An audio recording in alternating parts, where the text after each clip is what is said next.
Ramesh class 8 का student था। वह जब क्लास में होता तब बाहर खेलने के बारे में सोचता और जब खेलने का मौका मिलता तो वो कहीं घूमने के बारे में सोचता। इस तरह वह कभी भी प्रेजेंट मोमेंट को एंजॉय नहीं करता बल्कि कुछ न कुछ आगे का सोचा करता। उसके घर वाले और दोस्त भी उसकी इस आदत से परेशान थे। एक बार रमेश अकेले ही पास के जंगलों में घूमने निकल गया।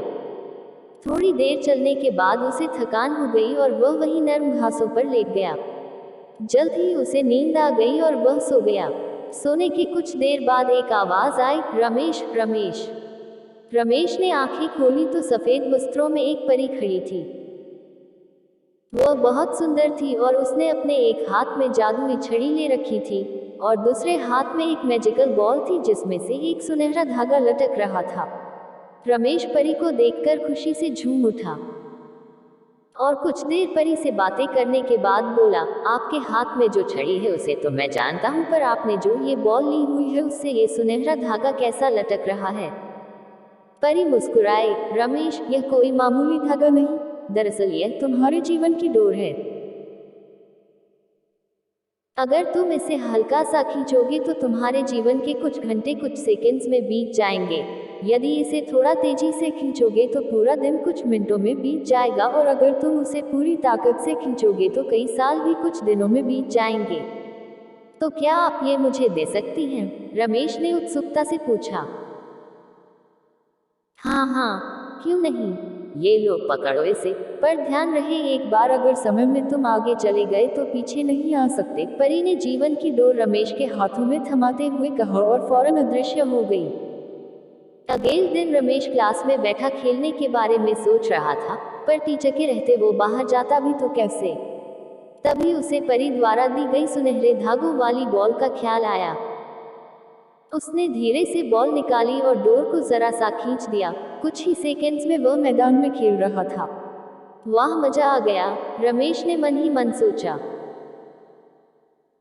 फिर वह कुछ देर खेलता रहा, पर मौजूदा वक्त में ना जीने की अपनी आदत के अनुसार वह फिर से कुछ ही देर में उब गया और सोचने लगा, ये बच्चों की तरह जीने में कोई मजा नहीं है, क्यों न मैं अपने जीवन की डोर को खींचकर जवानी में चला जाऊं। और झटपट उसने डोर कुछ तेजी से खींच दी। रमेश अब एक शादीशुदा आदमी बन चुका था और अपने दो प्यारे प्यारे बच्चों के साथ रह रहा था।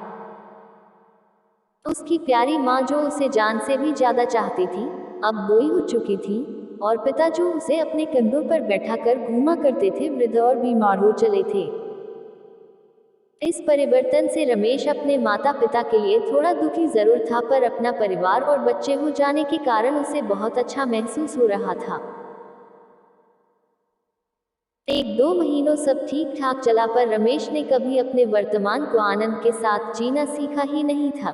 कुछ दिन बाद वह सोचने लगा, मेरे ऊपर परिवार की कितनी जिम्मेदारी आ गई है।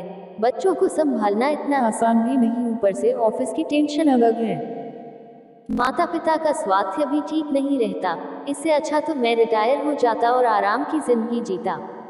और यही सोचते सोचते उसने जीवन की डोर को पूरी ताकत से खींच दिया। कुछ ही दिनों में वह एक 80 साल का वृद्ध हो गया। अब सब कुछ बदला चुका था। उसके सारे बाल सफेद हो चुके थे, झुर्रियां लटक रही थी। उसके माता पिता कब के उसे छोड़कर जा चुके थे, यहाँ तक कि उसकी प्यारी पत्नी भी किसी बीमारी के कारण मर चुकी थी। वह घर में बिल्कुल अकेला था, बस कभी कभी दूसरे शहरों में बसे उसके बच्चे उससे बात कर लेते।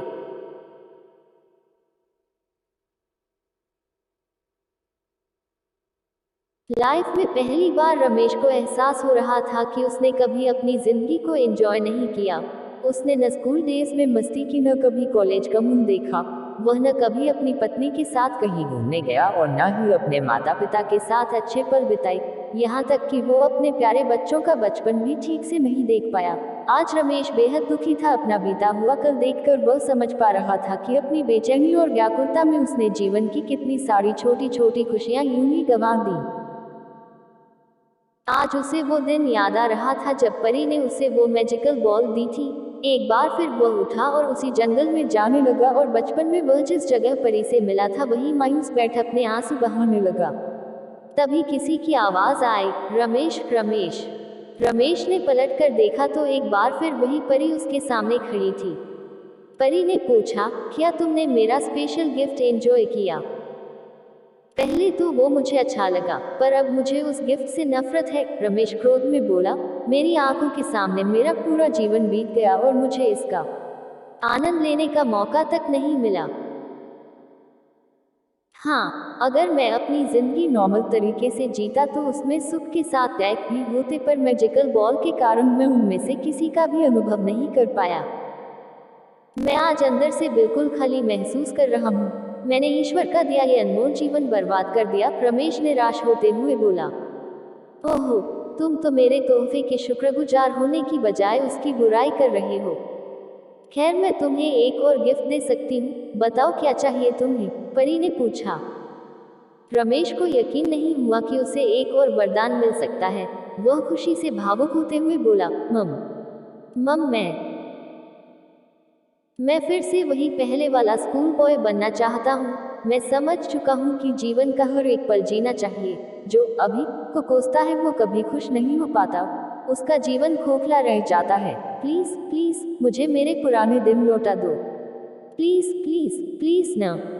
तभी एक आवाज आती है, उठो बेटा, तुम यहाँ इन जंगलों में कैसे आ गए? और ये सपने में प्लीज प्लीज क्या बड़बड़ा रहे थे? रमेश आंखें खोलता है। अपनी माँ को आंखों के सामने देखकर वो कसकर उनसे लिपट जाता है और फूट फूट कर रोने लगता है। वह मन ही मन परी का शुक्रिया अदा करता है और कसम खाता है कि अब वो जीवन के अनमोल पलों को पूरी तरह जिएगा और डे ड्रीमिंग और कल के बारे में सोचकर अपने आज को बर्बाद नहीं करेगा। दोस्तों, क्या आप खुद को रमेश से रिलेट कर पा रहे हैं? कई बार ऐसा होता है कि हम आज की खूबसूरती को सिर्फ इसलिए नहीं देख पाते क्योंकि हम एक सुंदर कल के बारे में सोचने में खोए रहते हैं, या कई बार हम जो नहीं घटा उसके घटने की चिंता में अपने आज को चिता पर जला देते हैं, बर्बाद कर देते हैं। हमें ऐसा नहीं करना चाहिए। खुशियों के छोटे छोटे पलों को पूरी तरह जीना चाहिए। जीवन की डोर एक बार खींच जाती है तो फिर लौटकर नहीं आती। किसी ने सच ही कहा है, बीता हुआ कल कभी नहीं आएगा और आने वाला कल शायद कभी ना आए, इसलिए आज ही अपनी जिंदगी जी लो, आज ही खुशियां मना लो।